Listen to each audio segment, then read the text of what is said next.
بسم اللہ الرحمن الرحیم وَإِذَا لَقُوا الَّذِينَ آمَنُوا قَالُوا آمَنَّا وَإِذَا خَلَا بَعْضُهُمْ إِلَى بَعْضٍ قَالُوا أَتُحَدِّثُونَهُمْ بِمَا فَتَحَ اللَّهُ عَلَيْكُمْ لِيُحَاجُّوكُمْ بِهِ عِنْدَ رَبِّكُمْ أَفَلَا تَعْقِلُونَ۔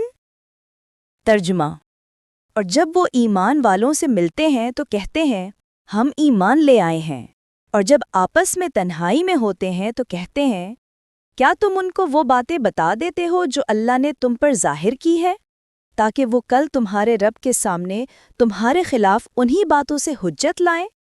کیا تم عقل نہیں رکھتے؟ کبھی تم نے سوچا کہ انسان کے چہرے پر ایمان کا دعویٰ ہو مگر دل کے اندھیرے میں شک، خوف اور دوغلا پن چھپا ہو تو کیا ہوتا ہے؟ یہی منظر سورۃ البقرہ کی آیت 76 ہمارے سامنے کھولتی ہے۔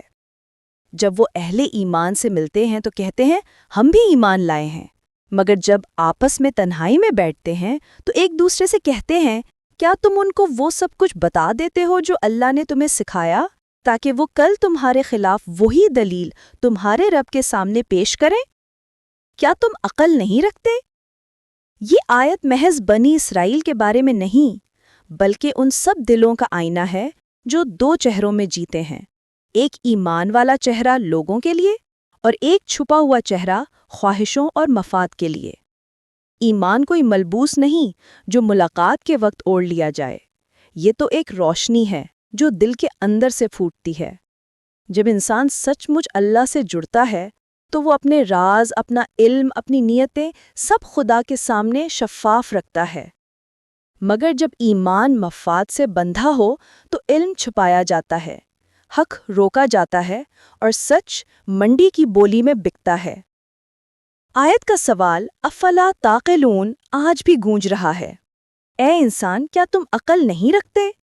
یعنی کیا تم سمجھتے نہیں کہ اللہ کی دی ہوئی نعمت، علم، ہدایت اور سچ اگر تم نے چھپا دیا تو تم نے خود اپنے نور کو دفنا دیا؟